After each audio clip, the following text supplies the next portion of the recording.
Hai, Assalamualaikum. Saya Nur Syahira Atira binti Brianin.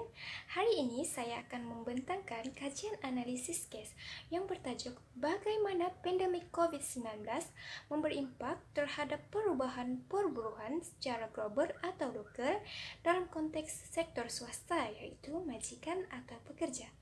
Teruskan menonton video saya ini dan saya harapkan rakan-rakan dan masyarakat di luar sana dapat memahami apa yang coba saya sampaikan.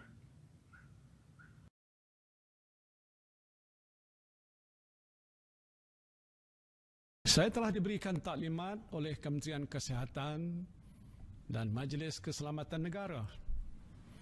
Trend semasa ini menunjukkan kes-kes positif COVID-19 yang baru masih berlaku. Trend ini dijangka akan berterusan untuk beberapa ketika sebelum kes-kes baru mula menurun. Dan ini menuntut kerajaan untuk meneruskan Perintah Kawalan Pergerakan bagi satu tempoh masa yang lebih lama. Pandemik COVID-19 yang telah melanda dunia termasuklah Malaysia, yang mana ianya merupakan krisis kesihatan yang telah mengancam kelangsungan dan kesejahteraan hidup masyarakat. Pandemik ini juga telah memberi impak negatif terhadap kehidupan masyarakat, terutamanya dalam sektor pekerjaan, tidak kira sektor awam, swasta, pekerja migran dan sebagainya. Peningkatan kes dari hari ke hari bermula bulan Mac yang lalu telah mengakibatkan kerajaan terpaksa melaksanakan Perintah Kawalan Pergerakan (PKP) bagi mengurangkan jangkitan wabak ini. Kesan dari PKP ini, banyak sektor-sektor yang tidak berkepentingan telah ditutup sementara. Ini mengakibatkan berbagai impak khususnya kepada sektor swasta. Sektor swasta memainkan peranan yang sangat penting kepada ekonomi negara. Ianya juga berperanan memastikan ekonomi Malaysia kekal kukuh dalam jangka masa yang panjang. Jika sektor ini turut terjejas akibat pandemik COVID-19, maka ianya akan memberi kesan kepada ekonomi Malaysia. Dasar pensyarikatan di Malaysia telah diperkenalkan pada tahun 1981 bagi tujuan menggalakkan kerjasama sektor awam dan sektor swasta di mana kedua-duanya bertindak dan beroperasi dalam sebuah syarikat Malaysia yang mana kedua-dua pihak saling bergantung, di mana sektor swasta sebagai pendukung kepada aktiviti perdagangan dan ekonomi, manakala sektor awam menyediakan dasar-dasar utama, menentukan arah dan perkhidmatan sokongan yang tertentu dan kondusif bagi kemajuan perniagaan. Perintah Kawalan Pergerakan (PKP) yang dilaksanakan akibat pandemik COVID-19 ini mempunyai pro dan kontranya. Terdapat beberapa kesan baik yang dialami akibat daripada pelaksanaan Perintah Kawalan Pergerakan ini, antaranya meningkatkan penggunaan e-dagang. Peningkatan perniagaan melalui e-dagang ini didorong oleh sikap pelanggan yang lebih gemar membeli barangan online serta keadaan semasa yang menyebabkan orang ramai takut untuk keluar membeli belah kerana risau akan jangkitan COVID-19.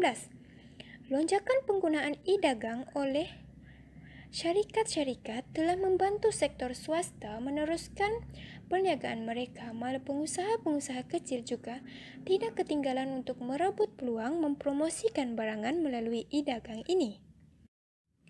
Kebaikan kedua ialah subsidi upah. Sebanyak RM13.8 bilion diperuntukkan Kerajaan Persekutuan melalui pakej stimulus prihatin sebagai subsidi upah kepada majikan di negara ini untuk mengekalkan perniagaan dan pekerjaan, yang mana ianya bagi mengurangkan beban majikan, seterusnya membolehkan majikan mengekalkan pekerjaan akibat darurat kesihatan berpunca dari COVID-19 serta pelaksanaan Perintah Kawalan Pergerakan. Kebaikan yang ketiga ialah tambahan bayaran allowance dan peruntukan tambahan. Berikutan peningkatan kes sejak Mac lalu, hospital swasta menjadi lokasi utama untuk para pesakit menjalankan rawatan, misalnya menjalankan ujian saringan COVID-19 jika mereka mengalami simptom-simptom COVID-19. Maka golongan barisan hadapan ini diberikan allowance dari RM400 pada permulaan PKP dan kini RM600 seorang. Majikan dalam sektor perubatan swasta tidak perlu bimbang kerana kekurangan peralatan untuk menangani COVID-19. Hal ini kerana menurut Sinar Harian 2020, kerajaan telah menyalurkan peruntukan sebanyak RM1 bilion melalui pakej rancangan ekonomi prihatin rakyat bagi pembelian peralatan dan perkhidmatan untuk memerangi COVID-19, termasuk mendapatkan khidmat kepakaran perubatan daripada perkhidmatan kesihatan swasta. Antara kontra atau keburukan pelaksanaan Perintah Kawalan Pergerakan akibat pandemik COVID-19 ini, yang pertama ialah premis terpaksa ditutup.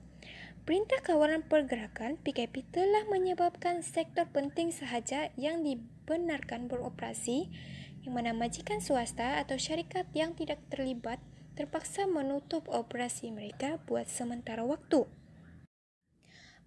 Yang kedua, kehilangan pekerjaan. Perintah Kawalan Pergerakan PKP telah memberi impak kepada 650,000 majikan di Malaysia yang mana kegiatan ekonomi domestik dan antarabangsa hampir ditutup sepenuhnya. Seterusnya telah menyebabkan sekurang-kurangnya 15,000 pekerja sektor swasta sudah diberhentikan sejak Mac lalu akibat kegagalan majikan untuk terus bertahan. Dan yang ketiga ialah pengurangan gaji.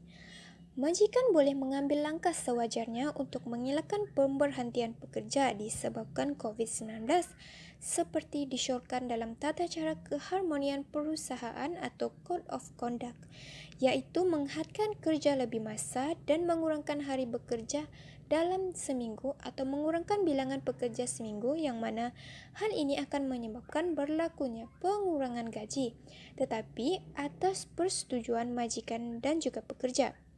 Namun pun begitu, ada juga majikan yang langsung tidak membayar gaji pekerja sepanjang Perintah Kawalan Pergerakan, dan ianya sudah tentu salah di sisi undang-undang. Oleh itu, apa yang majikan perlu lakukan? Pertama, majikan haruslah menggunakan bantuan yang diberikan oleh kerajaan dengan sebaik mungkin. Contohnya, sektor swasta misalnya boleh mencuba melaksanakan perkhidmatan atau perniagaan secara atas talian, yang mana Malaysia Digital Economy Corporation (MDEC) diberi dana sebanyak RM20 juta untuk program perkhidmatan e-dagang setempat. Yang kedua, majikan haruslah mengikut arahan semasa oleh kerajaan, misalnya pemberian subsidi upah. Majikan tidak sepatutnya sesuka hati memberhentikan pekerja atau tidak membayar gaji, namun harus memanfaatkan subsidi upah mengikut kesesuaian syarikat. Terima kasih kerana menonton video pembentangan saya. Jumpa lagi.